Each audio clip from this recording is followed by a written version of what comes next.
Hey guys, welcome back to another episode of Making My Brother Play Tome Games. I'm Kaylin. I'm Nathan. And last time we had a little bit of a short episode. Sorry about that. But I forgot to set a timer because I'm a terrible person. Anyway, last time we got into chapter 5, just barely. Yep. We had a little bit of a encounter with Kazuma and Amagiri.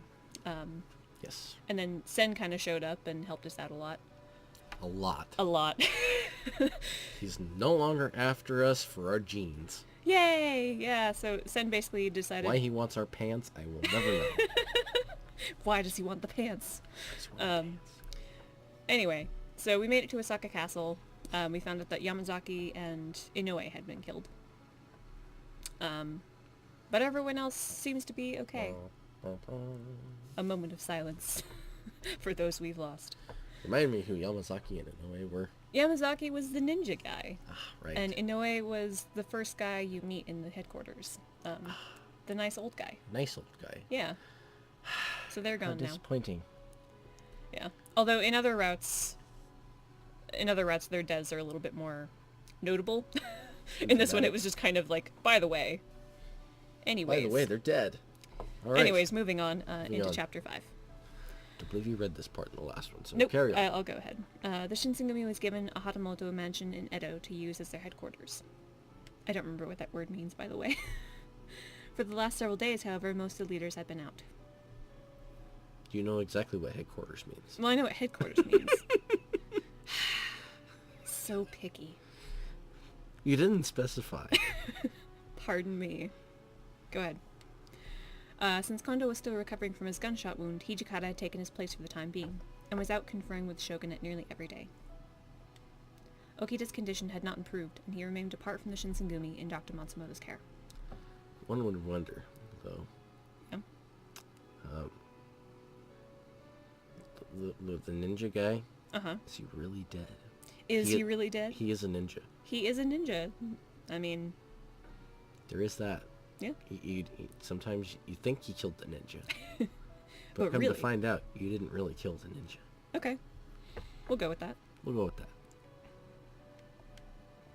Harada and Nagakura had spent most of their time in Yoshiwara. It seemed like they were trying to forget about something. With so many people doing whatever they pleased, it seemed especially unfair that the Fury Corps was kept locked up in the headquarters, unable to go outside. It couldn't be helped, of course. Still, I wondered if they were upset about it. So far they'd stayed peaceful and remained in their quarters, but I didn't know how long that might last. Perhaps I was just being paranoid, but I couldn't shake that feeling of uneasiness. Oh yes, that was another thing that was mentioned in the end of the last chapter, was that Sanan was getting creepier and creepier. I was busying myself... He gets creepier? and creepier. And he yet gets creepier? He was already pretty creepy. No, it's creepier. I was busying myself with something or another one day when Sanan appeared. Oh boy. We get to find out just how creepy he gets. Hey! Yukimura, do you have a moment? Sure. I hope this won't seem rude, but seeing as we are in Edo, I was hoping you might take me to your home. What? I barely know you. Perhaps I should have said Kodo's clinic. My hope is that he may have left some of his research on furies there. Oh. My father had been researching the Water of Life. Perhaps he would find something useful. Maybe we'd even find something that we could use to suppress the bloodlust, or possibly even make the Furies human again. What do you say, Yukimura? Will you consider my request? I didn't want to turn him down. After all, discoveries about Furies could certainly benefit him. But I wasn't sure what his real intentions were anymore. He'd been acting strange. I need Hijika's permission to leave the headquarters, so I don't really think it's a good idea. I'm sure he would give you permission for this. But he's in meetings every day. Who knows when you might get a chance to speak with him. If your father did leave something behind that can help us improve our control of the Furies, then don't you think Hijikata would want us to find it as soon as possible? He made it a good point. I watch Heisuke suffer every day. There is very little I wouldn't do to help him. It wasn't that I didn't want to return to my old home, I just didn't want to go with Sanan. His eyes thinned slightly. Is something the matter? Is there something on your mind? Yes, the fact that you're really creepy and really want to drink my blood. I mean, there's just that. Hello? Well... You're just too embarrassed to admit that you've been away for so long that you think you might not be able to find your house. Well, am I right, Naomi? Heisuke? How long have you been there? No, not too long. He grinned and winked at me, then turned to Sanan. So, Sanan, you mind if I tag along? Tag along? Well, I was at Kodo's clinic just the other day. I can probably get us there a lot quicker than Naomi. Right, I'd asked Heisuke to check in at my house when he went to Edalas months ago to recruit new soldiers. That was far from just the other day, but perhaps he'd felt Sanan didn't really need to know just how many days had passed. I see. Well, then perhaps it would be best for you to join us. Just leave it to me. Well, maybe not the searching part. I don't really read much, so I'll leave that part to Naomi. He gave me a friendly, confident pat on the back, and I blushed. Doesn't really read much. That doesn't surprise me.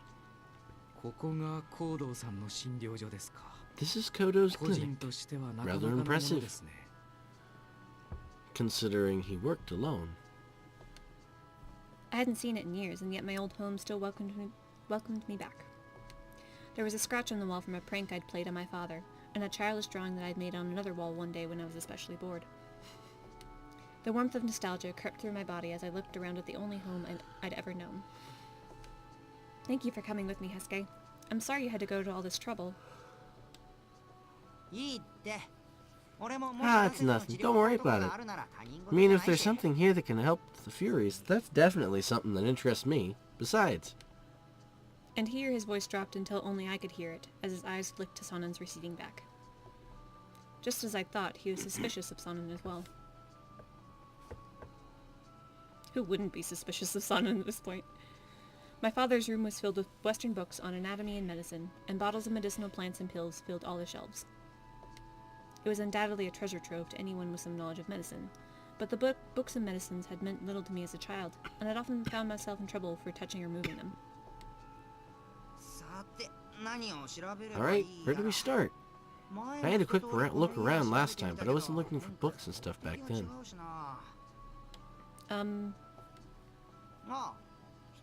What? Something wrong, Naomi? Did you go into my room?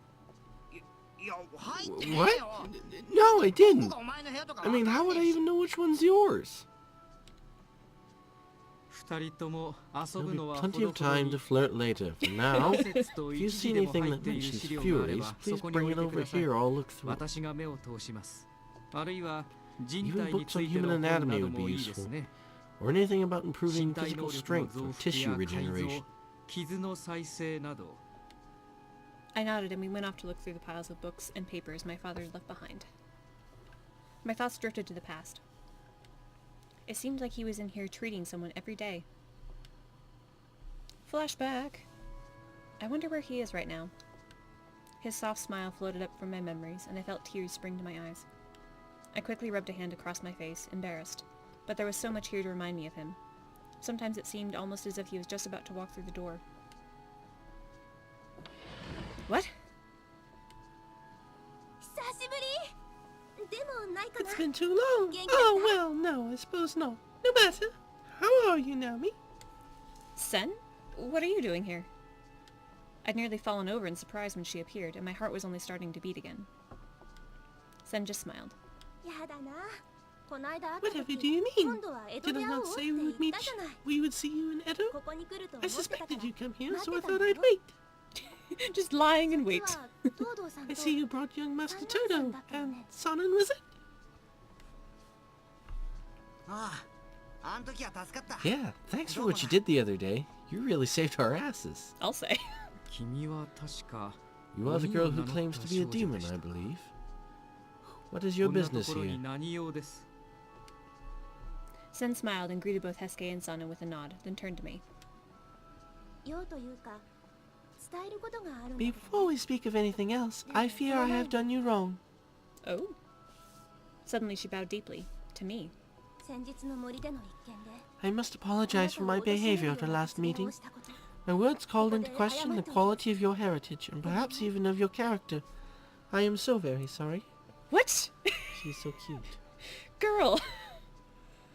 You don't even have to worry about offending us for that. It's no... We don't really want to be a demon. We don't want to be Kazuma's baby mama, okay? You don't have to worry about that. What? But you said those things to save me. Sen's speech to Kazuma had clearly been calculated to showcase herself as the preferable option at the cost of my own reputation. Taking offense at that, however, was the furthest thing from my mind. The service she had done to me far outweighed any slight. I was far more concerned for Sen, and the promise she'd made with Kazuma for my sake. I'm more worried about you, Sen.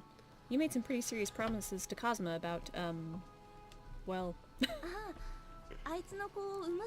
You mean the bit about bearing his child? Well, I have been getting rather lonely. No, in truth, this is a choice that will benefit my clan first and myself second. She gave a strained laugh and went on to explain that demons were rare, and women even more so. For that reason, demon women were expected to produce demon children from strong bloodlines. Kazuma wasn't a pleasant man, but his blood was pure. In truth, I've been dodging this duty for some time. Now seems a good time to fulfill my obligation, as any. Kazuma is from a powerful clan.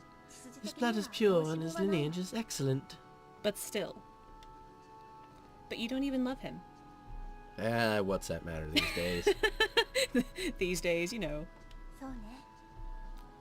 True, but I want to keep our race alive, as does he. In a sense, this agreement is mutually beneficial. Arranged marriages weren't uncommon for humans, and it appeared demons were no different. In this case, it ain't even an arranged marriage, it's just an arranged childbirth. Yep. Yep. The breeding contract. Yep. As a princess in her clan, Sen was unlikely to be allowed to marry for love. If it hadn't been Kazuma, it would have been some other man, likely as much of a stranger. But even so, I couldn't help but feel bad for my friend. She smiled. If you feel sad for me, then please, let the man you choose be a man you love, for my sake. Aww. It matters little if he's demon, human, or something else, so long as you love him. Aw, Sen's such a romantic.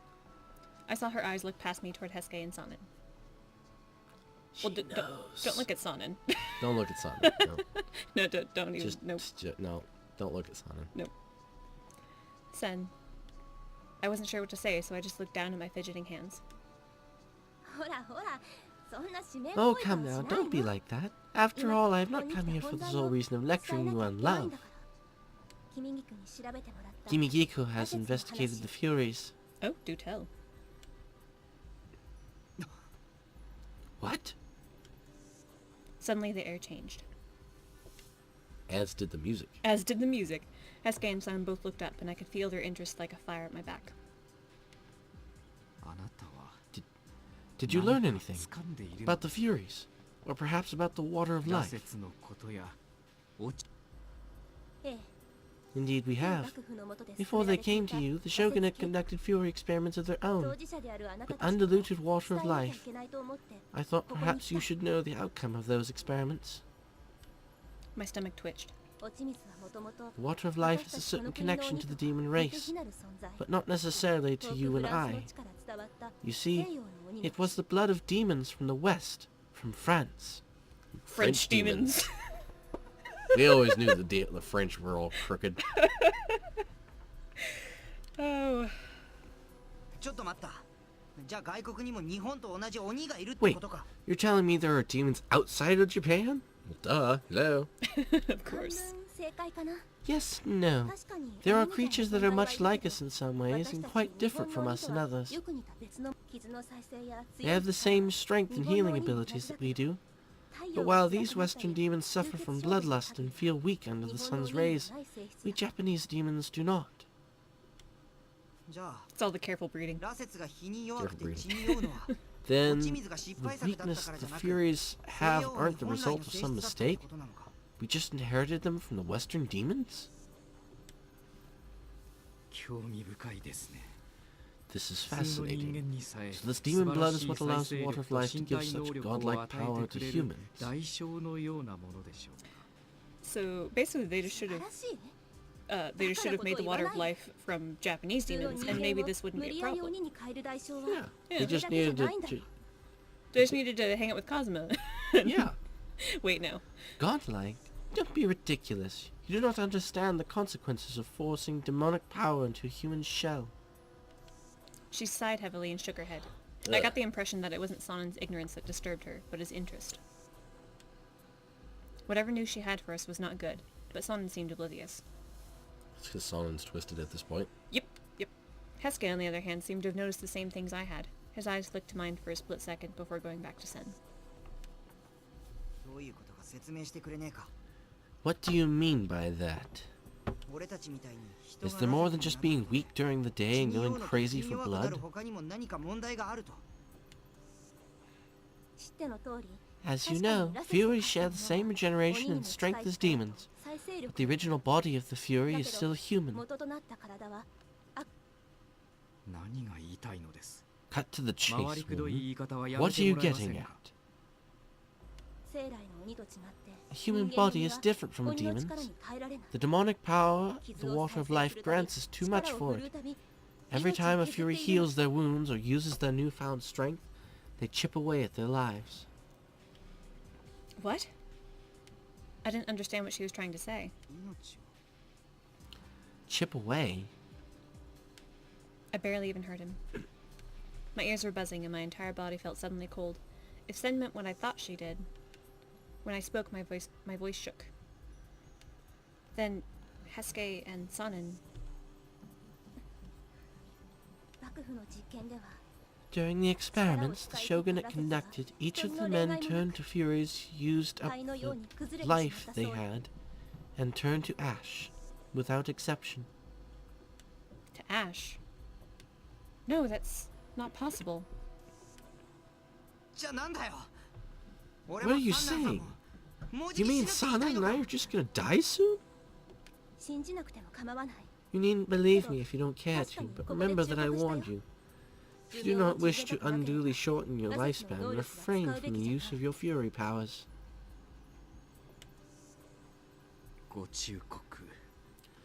Well, your warning is very much appreciated. Sanan's voice dripped with sarcasm. Sen turned to me. I intend to have Kimigiku investigate this matter further. Might I inquire as to where you were staying just now? Oh, well, we're using one of the Hatamoto mansions as our headquarters at the moment. If you ask someone to take you to the Shinsengumi headquarters, I'm sure they'll know the way. I see. Well then, if I should discover anything of import, I shall be sure to visit you there. Well, never mind. Until we meet again then. Okay. Okay. She seemed unsure how to end the conversation, so she smiled, bowed slightly, and then turned and left. Guys? They didn't look good. I suspected I didn't look much better. Sen's story had been a shock to all of us. Well, we may not have found anything useful here, but we did learn how to cure the bloodlust, We did? Did we? He spat the words and turned to leave as well. Where are you going? Back to the mansion. There's nothing else for me here. I would like to gather my thoughts. Heisuke and I were alone then, our only companion in awkward silence. I knew if we talked, our conversation would immediately turn to Sen's revelation, and the thought of Heisuke's face as he considered his own demise was too painful for words. At last he spoke. Come on, Naomi. Why are you looking so spooked? After all, we did learn something. That's good, right? Yeah, we learned that Sure, we learned that you're gonna die. She's gonna poof into a little pile of ash. It'll be cute. It's great. You go poof. You go. Aren't you scared? Yeah, a little. But I can't say I haven't benefited from becoming a fury. Hardly seems fair to complain now. To complain. Wow. Besides, as long as I don't go crazy with this stuff, I should be able to live a little longer, right? Just need to lay off the super strength and regeneration. Easy. Yeah, if you're not reckless like a certain someone we know. Yeah, Heisuke. But even as he spoke them, I could tell that Heisuke didn't believe a word he'd said. Nope. Since it had started, the war had only grown more intense. Without his fury powers, Heisuke would likely have died. If he stopped, he would die. If he didn't stop, he would die. Every road led to death. He looked up at the sky and laughed, a hollow, dead sound. Before I'd even realized it, I heard myself speak. Do you want to put a quick save here, or are you just going to go for it? Sure, quick save. Okay. Well, I don't know what to say. You don't have to act tough. It'll be alright. Choices like this are sometimes a little bit difficult and like kind of misleading. Misleading, yeah, because sometimes the character will say something after this. I wonder.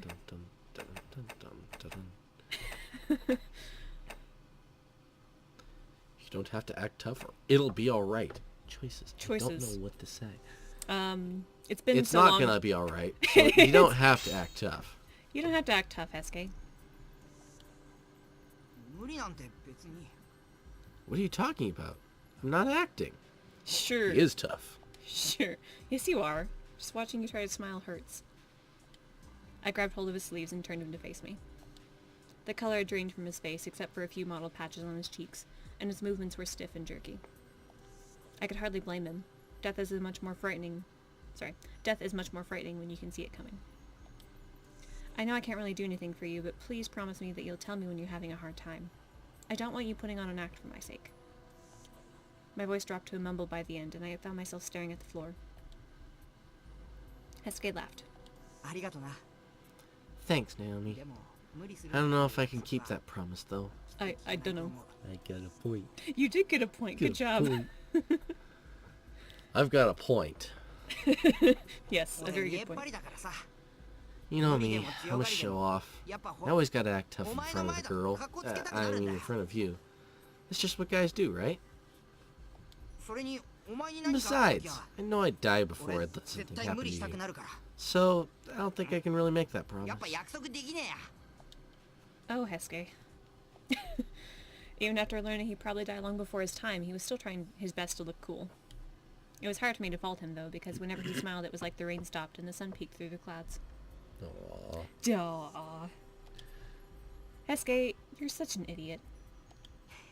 Yeah, well, maybe I am. And look, don't think you can't do anything for me, right?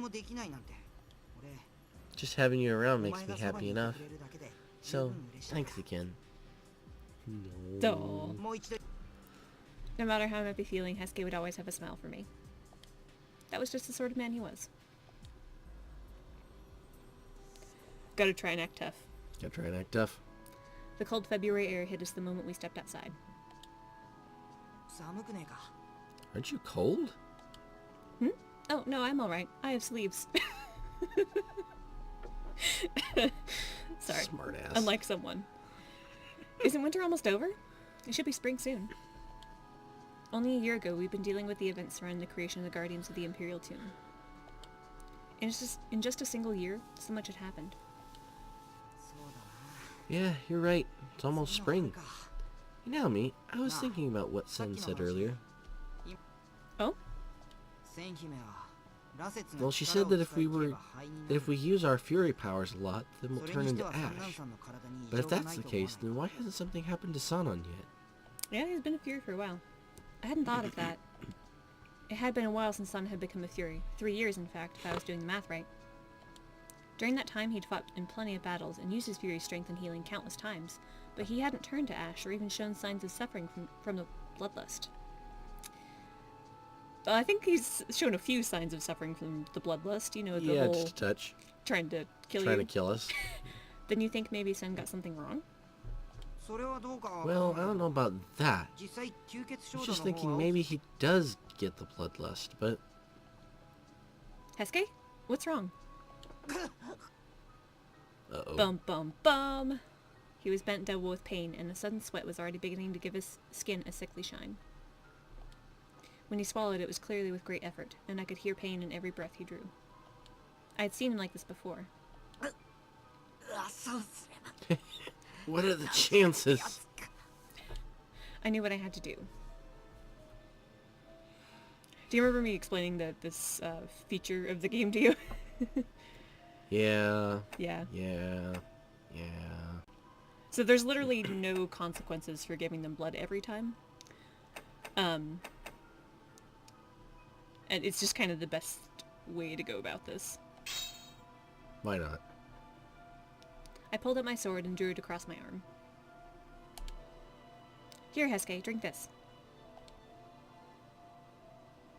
The pain had brought Heisuke to his knees, so when he reached up to take my hand, I was struck with the sudden realization that it looked like...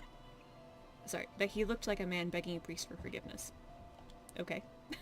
I felt his lips touch my wrist. Ow. His tongue felt strange against the wound of my arm, and my first instinct was to pull away. But I didn't. If this was all it took to take away his pain, then a little discomfort on my part was nothing. He drank ravenously, and tiny droplets of fresh blood trickled down his lips and chin. At last he seemed to have had his fill, and he sat back, his eyes clearer than they had been before. Had the bloodlust passed? Man, not again. Sorry about that, Naomi. Oh, it's not a problem at all. I'll heal right up. If this makes you hurt less, then I'll do it as many times as I have to. You're not real bright, are you? Even if it heals, it still hurts. Yes, it did hurt, but a quick cut on my arm was an easy price to pay if it would end the heart-wrenching agony Heisuke suffered under the influence of the bloodlust. I thought about telling him, but decided a smile would suffice.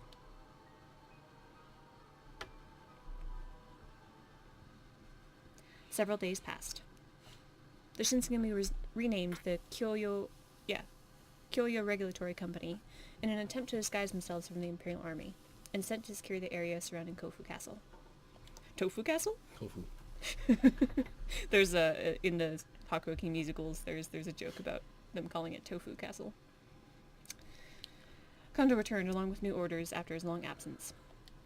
The Fury Corps was held back in the interest of continued secrecy, but nearly everyone else was ordered to depart for Kofu. Something in the air told me that this would be like Toba Fushimi, and that worried me. Everything went wrong there, so yeah. Only a few days after the Kyoyo Regulatory Company was formed and ordered to Kofu, Hijikata called for Heisuke and myself. He looked slightly haggard, and more stern than usual. It's gonna be rough for Kondo, but this is a battle we won't win. What? But it hasn't even started. How can you be so sure? I knew Hijikata said very little without carefully considering it first, but this was something of a shock. Calm down, Naomi. If Hijikata thinks so, then he's probably right. Yeah. Kondo wasn't at Toba Fushimi.